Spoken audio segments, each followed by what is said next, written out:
En primer lugar, dar las gracias a Fundaluce y a FARPE por dos cosas. Primero, por seguir apoyando a los investigadores y la investigación en enfermedades neurodegenerativas. Y segundo, también, pues por permitirme presentar los resultados de uno de los premios que conjuntamente con el Ayuntamiento de Albacete se concedió hace 2 años. Voy a presentar los resultados de este proyecto. También felicitar a Carmen por el premio y, bueno, en primer lugar decir que para mí, yo llevo trabajando bastantes años en retina y últimamente nuestro grupo está enfocando las investigaciones en intentar encontrar terapias para las enfermedades neurodegenerativas de la retina. Como decía el doctor Pastor, las terapias que se pueden o podemos encontrar en una patología determinada nos pueden servir también de ayuda para otras determinadas patologías. Otra cosa que quiero decir es que hablar aquí en el CBM para mí es un poco complicado, ¿no? Primero porque hablar en el centro de resultados de un proyecto de investigación ya de por sí es difícil, pero intentar exponer unos resultados de un proyecto de investigación a personas que no están metidas dentro del mundo de la ciencia es bastante complicado. Por lo tanto, yo pediría perdón primero a los investigadores si no entro en profundidad en los resultados a nivel científico y voy a hacer una charla medio divulgativa de los resultados, ¿eh? Entonces, bueno, en principio,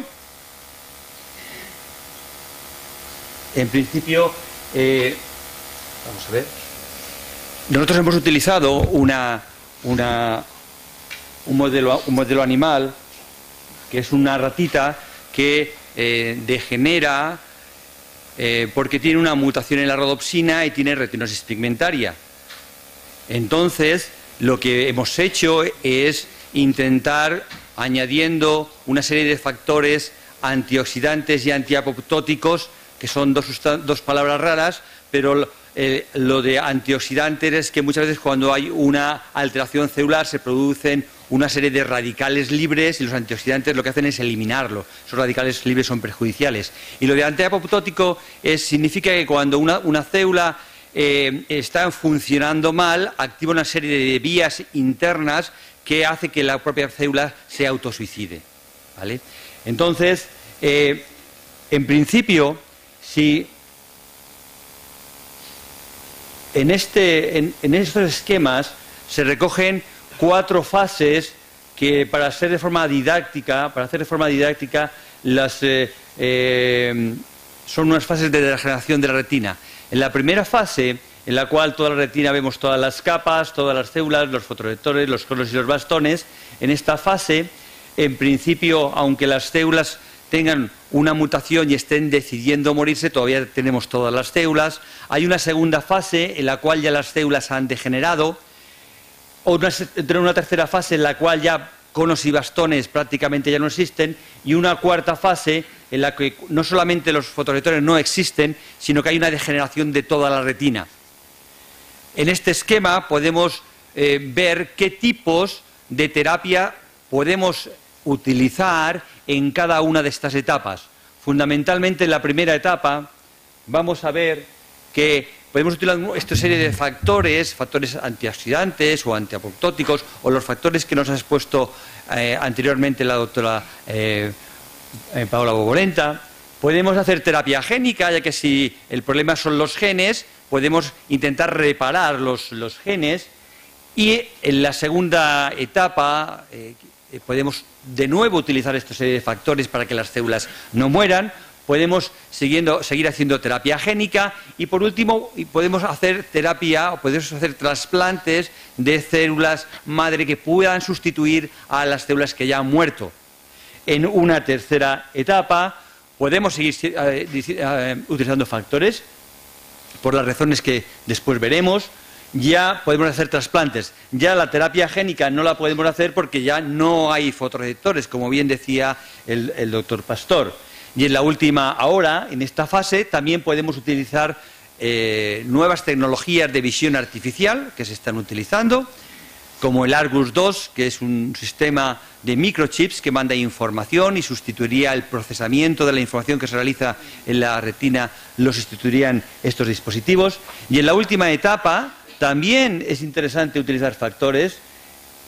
Por supuesto, podríamos utilizar trasplantes, aunque no sabemos si estas nuevas células van a hacer circuitos adecuados. Y por último, utilizar una visión artificial. De todos ellos, de la mayoría de estos posibles terapias, hace unos 5 o 6 años estábamos a nivel de estudios animales, pero actualmente en cada una de estas, tanto la terapia génica como las células encapsuladas, que nos ha dicho el otro profesor también, como visión artificial, ya hay ensayos en humanos, ¿vale? Ensayos clínicos en humanos. ¿Cuándo se va a hacer terapias accesibles para todo el mundo? Pues cuando se comprueben que efectivamente, y pasando las fases de rigurosos ensayos para ver si es beneficioso o no, y fundamentalmente que sean útiles, puedan llegar a todos ustedes. Pero por lo pronto hay que esperar. Entonces, dos fueron los objetivos principales que se plantearon o planteamos cuando se presentó el proyecto de la ciudad de Albacete y Fundaluce. Uno fue estudiar factores, la utilidad de algunos factores antiapoptóticos y antioxidantes en la rata P23H, y el segundo objetivo fue determinar cuál era el papel de las alteraciones de la retina, las alteraciones de los ciclos circadianos en animales de RP y su posible tratamiento. Eran dos objetivos diferentes que quiero comentar brevemente los resultados. De los componentes que utilizamos, entre ellos se encontraban dos que fueron los que nos dieron los mejores resultados. He de decir que de todos los experimentos, trabajos de experimentación que yo he hecho a lo largo de toda mi vida, tal vez este o uno de ellos ha sido el que me ha producido mayor satisfacción, ya que hay una posibilidad de que en el futuro se pueda utilizar como tratamiento antiapoptótico. Y esto es un compuesto que se denomina tauroursus deoxicólic ácido, que es lo denominaré TUDCA.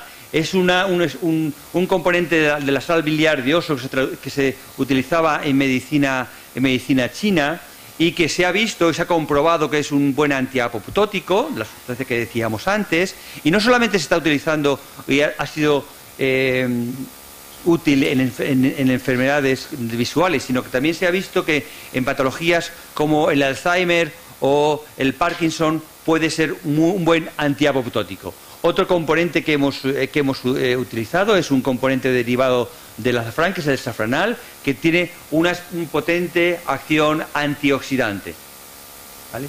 Lo que hicimos es simplemente inyectar estos dos componentes a la P23H para ver cuál era su efecto sobre la degeneración de la retina.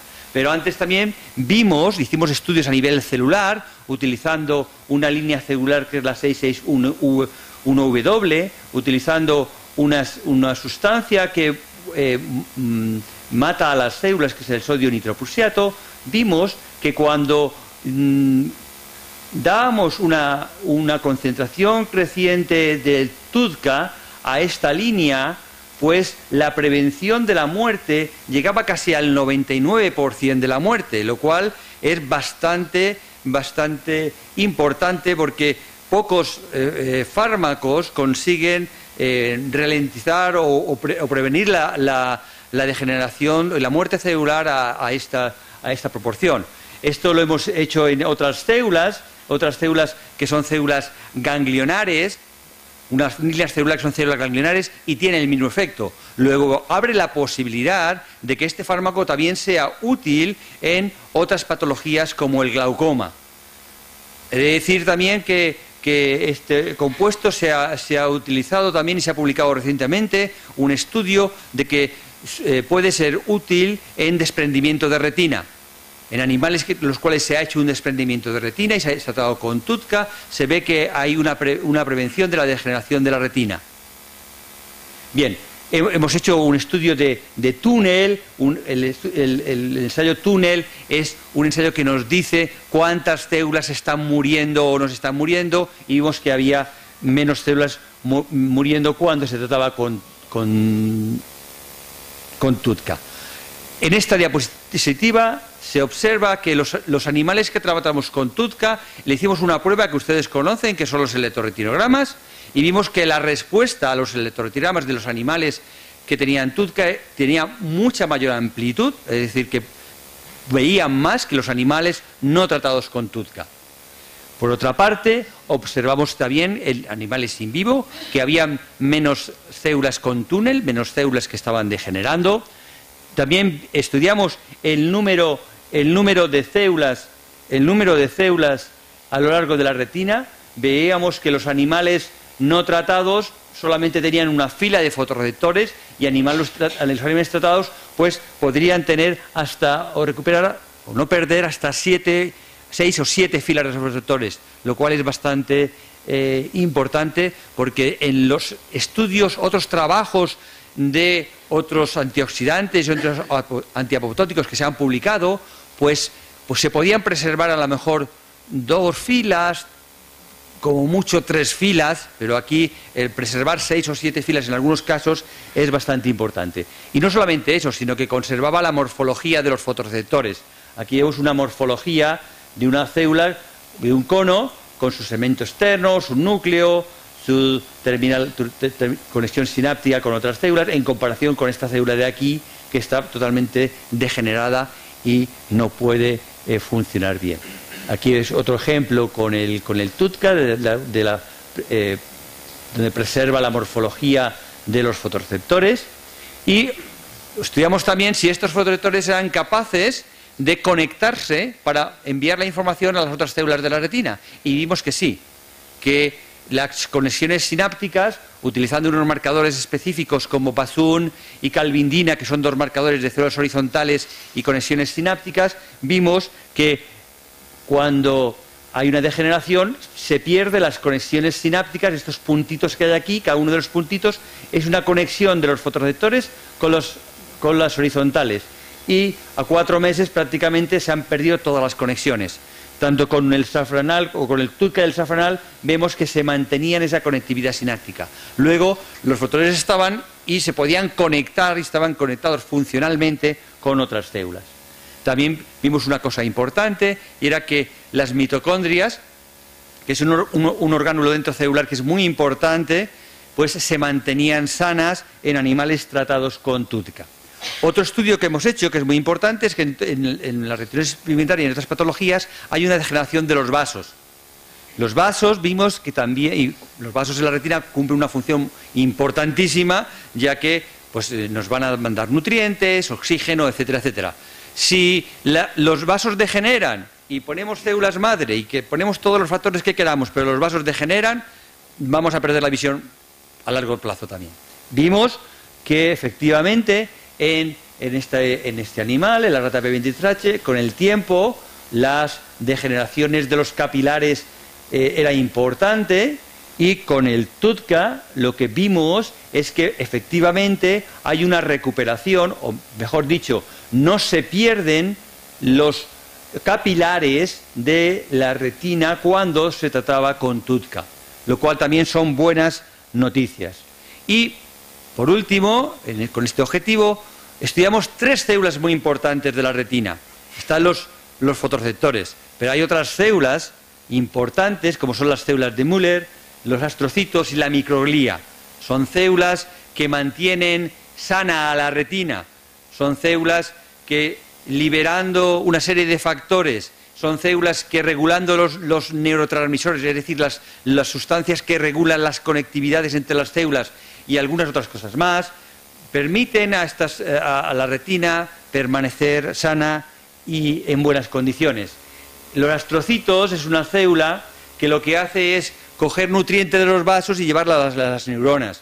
En estas patologías vimos que las retinas no tratadas, efectivamente se produce una degeneración de los astrocitos y una pérdida de los vasos. Por lo tanto, la retina no va a estar bien nutrida.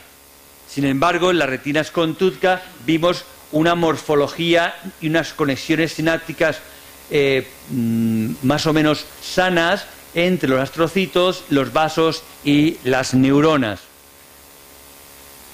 La microglía es muy importante porque la microglía es una célula que en condiciones normales está en la retina y ayuda a liberar una serie de sustancias, y si se muere alguna célula, pues va y se comporta como un macrófago y la elimina para mantener una población estable de neuronas. Sin embargo, cuando se produce una degeneración de la retina, se activa y empieza a dar su lado malo. Su lado malo es que empieza a liberar una serie de factores que son perjudiciales y neurotóxicos a la retina.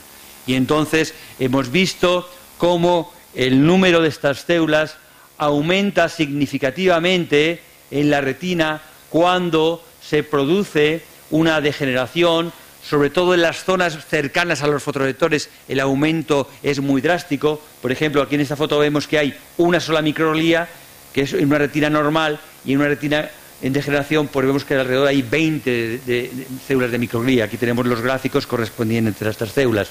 Aquí vemos una retina normal y la cantidad de estas células que pueden ser dañinas a la retina, liberando esos factores. Vimos que estas células de la microglía con el safranal, que es un antiapoptótico, pues mantenía o había una disminución con el safranal de microglía. Sin embargo, con el TUDCA no. Es decir, que a lo mejor el TUDCA no estaría regulando la actividad de las células de la microglía. Comentar un poquito las células de Müller. No voy a describir mucho las patologías de células de Müller, pero sin embargo decir que estas células de Müller se activan cuando hay una patología y expresan GFP, que es un factor que nos indica que la célula no está funcionando bien y por lo tanto no está manteniendo esa homeostasis de la retina que estamos hablando antes. Sin embargo, el número de células con el TUDCA de las células de Müller no cambiaba. Dos son las posibilidades que esté actuando el TUDCA. Una, que sea regulando la apoptosis, porque la mitocondria es un orgánulo importante en el proceso de apoptosis que veíamos antes. Cuando la mitocondria se produce una serie de poros en la membrana, libera unos factores que es el citocromo C y activa la vía de la apoptosis, pero también hay otra vía que son las calpaínas, y en la actualidad en el laboratorio estamos investigando si está relacionada con la vía de los antiapoptóticos del BCL2, de PAX o de las calpaínas. Tenemos que identificar porque todavía no sabemos cuál es su actuación. Bien, si esto es así, y con estos datos, la Foundation for Fighting Blindness americana está empezando o va a hacer un estudio clínico en humanos para ver si el TUDCA es aconsejable o no darlo en humanos. Va a empezar un estudio clínico porque el TUDCA hay un componente similar a él que es el UDCA, que está aprobada por todos los organismos internacionales para ser utilizado en humanos porque se utiliza en enfermedades hepáticas. Luego no hay que pasar todas las fases de control tan exhaustivas que hay que hacer en el uso de todo medicamento. Por lo tanto, pero el problema que hay es que la dosis que hay que dar es muy alta. Estamos dando 500 miligramos por kilo de peso en las ratas. Eso a un humano no se le puede dar. Por lo tanto, tenemos que investigar cómo es la mejor forma de llevar este compuesto al ojo. Y entonces, en colaboración con la doctora Rocío Herrero de la Universidad Complutense de Madrid, ha diseñado unas microesferas cargadas de TUDCA, que son las que se le inyectan en los ojos de estas ratitas para reducir la dosis que le tenemos que llevar. Y hemos comprobado, este estudio lo estamos realizando en este momento, hemos comprobado que los electrotelegramas mejoran con esta inyección, que el número de fotorreceptores también mejora y que la conectividad sináptica, como veíamos antes, también está mejorando. Luego la conclusión es que el TUDCA y el safranal previenen de la degeneración de la retina y es posible que en un futuro se pueda utilizar, pero hay que pasar una serie de controles, etcétera, etcétera, como también muy bien decía el doctor Pastor.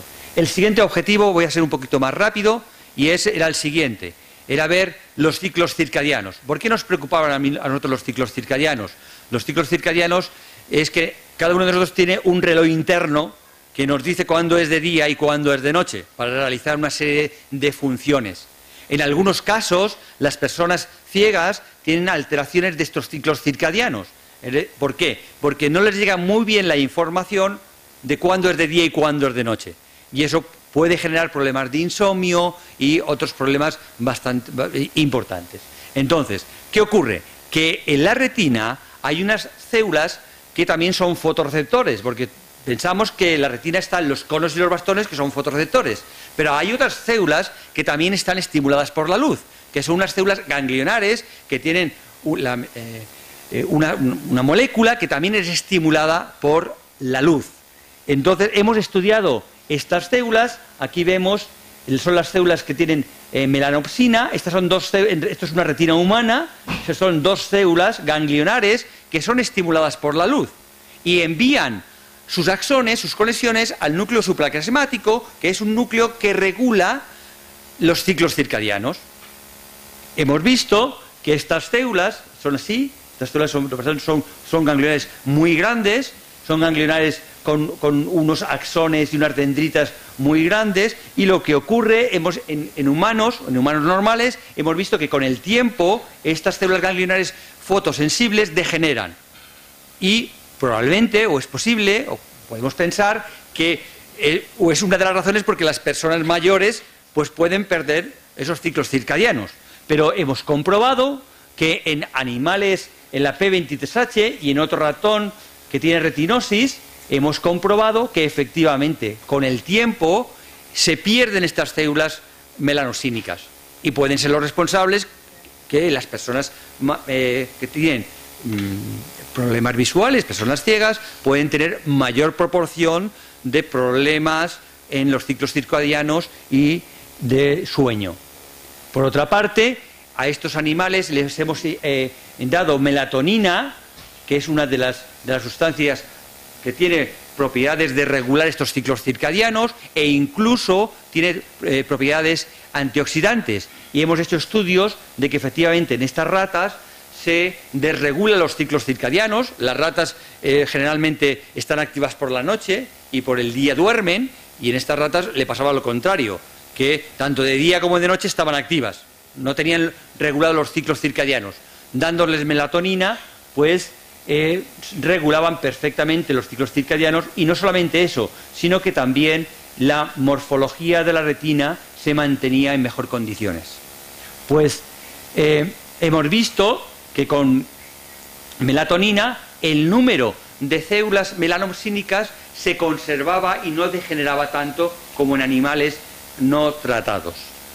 Bien, por último, la conclusión de este objetivo es que, bueno, pues en la P23H hay una alteración de los ciclos circadianos, y que la melatonina puede ser útil en controlar estos ciclos en estos animales. Simplemente decir que durante estos 3 años de investigaciones, Fundaluce aparece en publicaciones internacionales. Aquí tenemos las revistas en las cuales hemos publicado algunos de los trabajos. También he de decir que, lógicamente, cuando un organismo nos apoya en una investigación, en realidad está apoyando al grupo en general, y está apoyando a otras investigaciones paralelas que estamos realizando. Y aquí tenemos algunas de las revistas: Molecular Vision, Neuroscience, el IOBS, Retina, Brain Research, etcétera, etcétera. También hemos hecho unas comunicaciones a congresos, conferencias, seminarios, máster, etcétera, etcétera. Aquí tenemos el grupo de neurobiología del sistema visual de la retina, en la terapia de la retina, y agradecer a otras agencias, como al Ministerio, a la ONCE también por el apoyo que nos sigue dando en estas investigaciones, y a Fundaluce, y remarcar que, bueno, pues que a lo mejor esto es un ejemplo de que el apoyo a la investigación pues se puede trasladar a un apoyo de investigación básica, se puede trasladar a una aplicación en pacientes de forma no tan lenta como en algunas veces puede parecer, porque hay una controversia actual en la ciencia si se debemos de subvencionar investigaciones básicas o investigaciones ya aplicadas, casi clínicas, y yo creo que eso es un error. Habría que fomentar ambas tipos de investigaciones. De nuevo, dar gracias a Fundaluce y el Ayuntamiento de Albacete, y pues muchas gracias por su atención.